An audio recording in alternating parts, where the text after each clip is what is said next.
Assalamualaikum warahmatullahi wabarakatuh. Anak-anakku kelas 5. Di sini Ibu kembali akan mengajar kalian, yaitu melanjutkan pembelajaran selanjutnya. Sudah berdoa anak-anak ya? Seperti biasanya harus berdoa dan membaca sholawat li khamsatun. Sudah kalian lakukan ya? Sekarang diawali Bu Guru tanya dulu, bagaimana kabar kalian? Anak-anakku kelas 5, bagaimana kabarnya hari ini? Ayo tetap semangat, jawab sama-sama anak-anak, walaupun dari rumah. Alhamdulillah, luar biasa, aku bisa, Allahu Akbar, sukses, sukses, sukses, yes. Baiklah, Ibu berharap semoga kalian tetap sehat semuanya, tetap semangat belajarnya, walaupun daring dari rumah, tapi tetap harus semangat belajar. Bu Guru tetap mendampingi kalian dalam pembelajaran.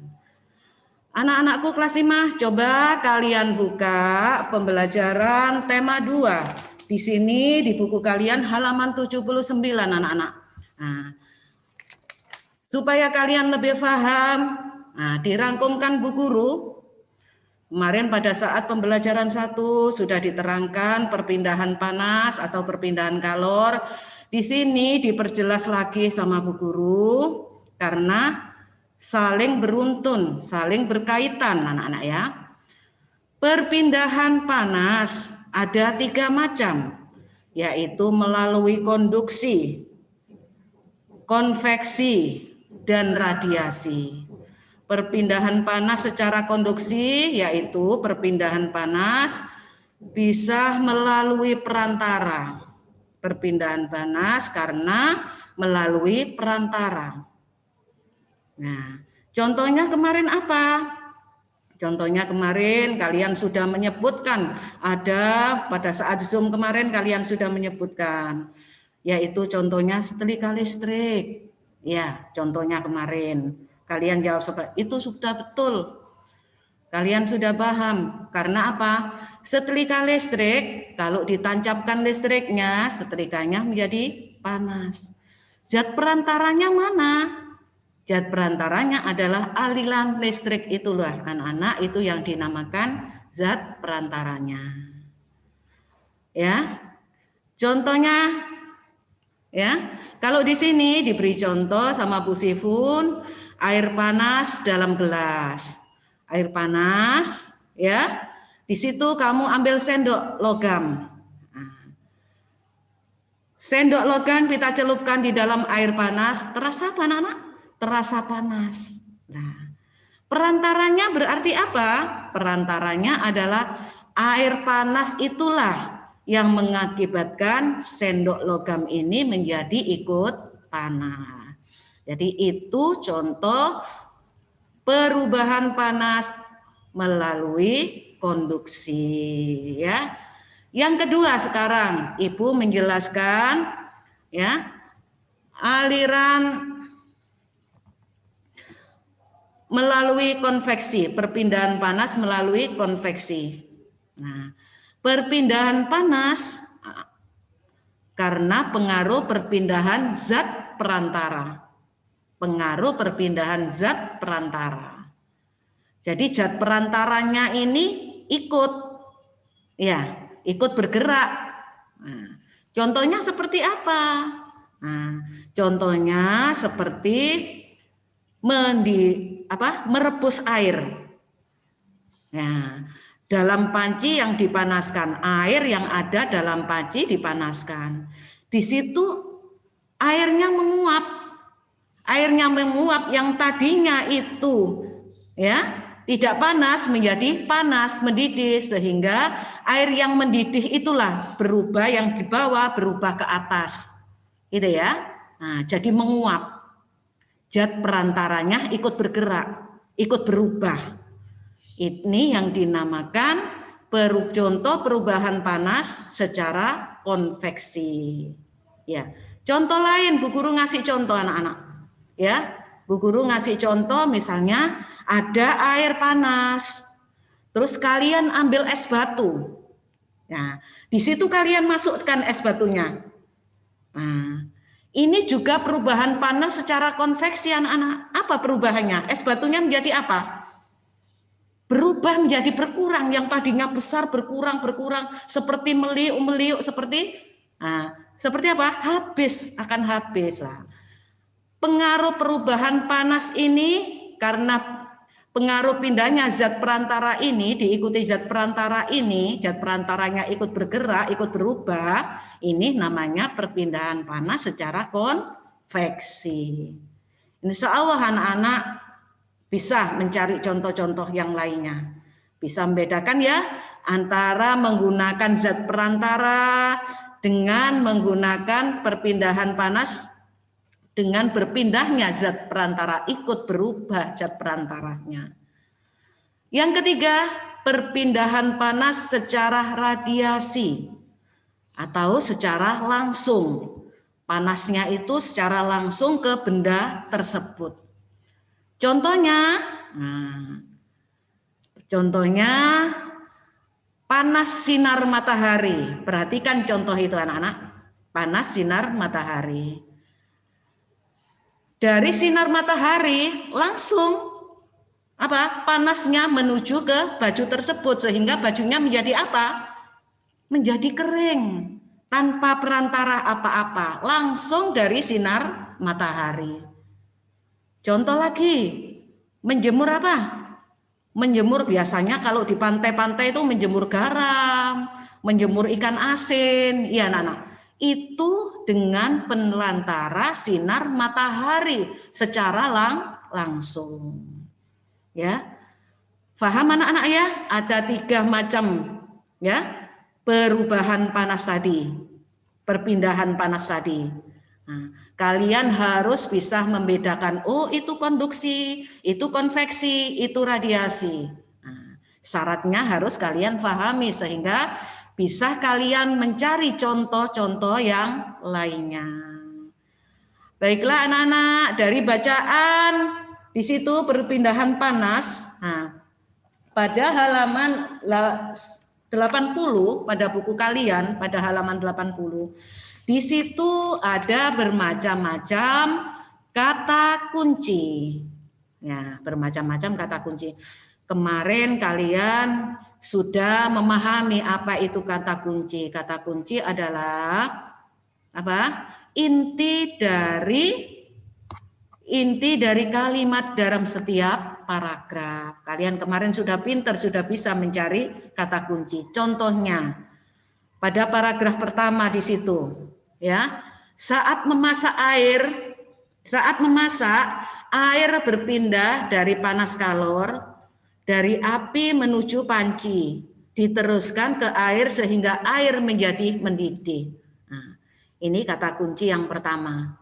Saat memasak air panas berpindah dari api menuju ke panci, dilanjutkan ke air sehingga airnya menjadi mendidih. Itu contoh konveksi tadi anak-anak ya, airnya mendidih berubah. Ya. Nah, itu kata kunci dalam paragraf pertama. Ya. Jadi kata kunci dalam setiap paragraf itu pasti ada inti dari kalimat, ya. Nah, ada 5 paragraf, berarti setiap paragraf ada kata kuncinya. Kalian harus bisa membedakan kata kunci, kosakata, dan membuat kalimat. Dalam kata kunci itu tadi ada kosakata, anak-anak. Kosakata itu kata-kata yang penting dan harus kalian artikan. Contohnya, panas atau kalor, yang berarti aliran suhu dari rendah ke tinggi. Ya.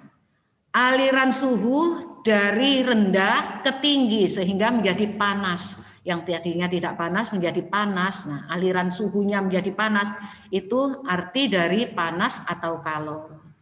Contoh lagi, mendidih. Kosakata artinya mendidih itu apa? Air yang meluap-luap karena dipanaskan. air yang menguap, ya karena dipanaskan. Itu namanya mendidih. Sudah pernah lihat ya, pada saat ibu merebus air dilihat, oh airnya sudah mendidih, berarti airnya sudah menguap. Itu arti dari mendidih. Jadi kosakata itu kamu cari artinya. Itu kalau mencari kosakata. Paham ya? Kata kunci kosakata yang terakhir membuat kalimat. Misalnya Bu Sifun, salah satu dari kosakata itu mendidih. Buat kalimat itu banyak sekali. Kalian pasti pinter, asalkan ada kata mendidihnya. Contohnya, air di dalam panci itu sudah mendidih. Betul, ada kata mendidih. Contoh lagi, panas misalnya. Ya, panas sinar matahari terasa di tubuh saya. Panas. Ya, kalimatnya dari kalimat panas dibuat kalimat. Ya. Nah, baiklah anak-anak, itu harus kalian pahami, ya. Kata kunci, kosakata, dan membuat kalimat harus sudah paham karena kalian sudah kelas 5. Nanti kalau mengarang itu harus seperti itu, harus pandai, harus pinter mengolah kata. Ya, makanya ini difahamkan Bu Guru. Anak-anak, dilanjutkan lagi. Kamu lihat tadi ya, Bu Sifun tadi membuat contoh. Ya, membuat contoh air panas, ada es batu dimasukkan dalam air panas. Meliuk-liuk seperti menari. Iya, meliuk-liuk seperti menari. Lah, meliuk-liuk seperti menari. Lah, sini Bu Guru akan menjelaskan mengenai pola lantai dalam seni tari. Pola lantai ada 3 dalam menari itu anak-anak. Ada pola vertikal. Apa pola vertikal itu? Seperti contoh itu, berbaris dari depan ke belakang. Itu namanya pola vertikal. Kalau kalian rajin pramuka, pasti pinter, pasti bisa. Pola vertikal yaitu berbaris dari depan ke belakang. Dalam menari juga gitu, ada pola-polanya. Biar kelihatan rapi, kelihatan indah, jadi diatur pola vertikal. Jadi berbaris lurus dari depan ke belakang. Walaupun meliuk-liukkan tubuhnya, tapi tetap barisnya ada polanya, yaitu pola vertikal. Yang kedua, pola horizontal. Pola horizontal itu berbaris menyamping anak-anak, dari kanan ke kiri atau dari kiri ke kanan. Ini namanya pola horizontal seperti gambar tersebut. Kalian perhatikan ya, seperti gambar tersebut. Nah, pola horizontal.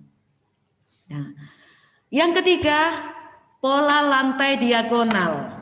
Pola lantai diagonal itu ada yang berbentuk segitiga itu anak-anak ya. Nah, seperti silang itu. Sap-sap segitiga gitu ya. Nah, ada yang menghadap ke utara, ada yang menghadap ke selatan, ada yang menghadap ke barat, ada yang menghadap ke timur. Ini namanya pola lantai diagonal, saling berhadap-hadapan. Polanya seperti itu. Ada pola zigzag. Ini tambahan. Pola diagonal itu ada pola zigzag, Nah, seperti huruf Z itu anak-anak ya. Z dibalik. Nah, itu pola lantai zigzag. Nah, anak-anak, dari pola lantai itu ada contoh tarinya. Di sini ditunjukkan Bu Guru. Ada pola lantai lengkung. Dari zigzag, ada lengkung, ada itu ya. Itu tambahan dari ini ada pola lengkung yaitu melingkar. Ini pola lantai melengkung ya. Jadi yang sering digunakan adalah vertikal, horizontal, sama diagonal. Yang zigzag, yang melengkung itu tambahan, variasi biar lebih indah. Macam-macam tari, contohnya perhatikan sini. Ini ada macam tari, ada tari. Perhatikan sini. Ada tari yang pertama ini. Nah, ini. Pola tari yang pertama ini kalian lihat. Nah, ini tari saman anak-anak. Ya, menggerak-gerakkan tubuhnya dengan kompak berbaris. Bagaimana Bu? Dari kiri ke kanan. Ini contoh pola rantai apa namanya? Horizontal, dari kiri ke kanan. Contohnya adalah tari saman. Ya, paham anak-anak ya? Sekarang yang contoh pola lantai. Nah, perhatikan ini. Ini pola lantai apa ini? Ya, agak melengkung. Ya, agak melengkung. Jadi pola lantai lengkung. Ini contoh pola lantai lengkung. Nah, ini pola lantai setengah melingkar atau melengkung. Tari apa itu? Tari gending Sriwijaya dari Sumatera Selatan. Pola lantai melengkung. Ya. Nah, ini pola lantai apa? Bisa siksak ini anak-anak. Ini hadapnya ke sana. Nanti setelah bergabung itu nanti ada yang ke kiri, ada yang ke kanan, ya. Ada yang ke timur, ke barat, ke selatan. Nah, ini tari remo anak-anak. Biasanya tari-tari seperti ini, pola-pola lantai seperti ini, tarinya berbentuk kolosal bersama-sama, bukan tari mandiri, tari yang grup bersama-sama. Bisa disebut berbagai macam tari seperti ini. Baiklah anak-anak, dari pembelajaran PB2 ini disimpulkan sama Bu Guru yang tadi, ya. Macam-macam perpindahan panas ada 3 yang kalian ingat tadi ya. Dilanjutkan dengan apa? Mencari kata kunci, kosakata dan membuat kalimat. Yang terakhir macam-macam pola lantai. Ada berbagai macam. Yang pasti yang sering digunakan ada 3. Tapi kadang-kadang untuk bervariasi menggunakan berbagai macam pola. Hanya itu yang bisa diajarkan Bu Guru. Semoga kalian memahaminya.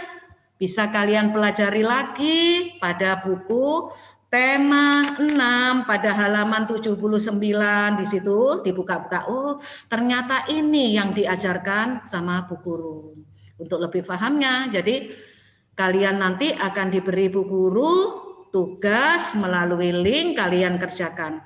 Setelah memahami pembelajaran dari Bu Guru, ya, didengarkan, difahami, baru ngerjakan link. Jangan langsung mengerjakan link, nanti tidak paham. Itu ya yang bisa Ibu sampaikan, semoga kalian memahaminya untuk pembelajaran hari ini. Ya, anak-anakku kelas 5, di sini Ibu mengingatkan kalian harus tetap menjaga kesehatan. Tetap 3M selalu dipatuhi. Apa 3M? Memakai masker, cuci tangan, jaga jarak. Ya, jaga kesehatan. Makannya yang rutin, jangan terlambat. Ya, nah, jangan sulit makan. Lebih-lebih kalian harus menurut pada orang tua. Jangan lupa selalu berdoa. Hanya itu pesan dari Bu Guru. Selamat mengerjakan anak-anak. Tetap semangat anak-anakku kelas 5. Ya, tetap semangat ya. Semangat. Anak-anakku kelas 5, Ibu akhiri. Anak-anakku kelas 5 tetap semangat ya, Ibu akhiri. Semoga bermanfaat. Selamat mengerjakan anak-anakku kelas 5. Ibu akhiri. Wassalamualaikum warahmatullahi wabarakatuh.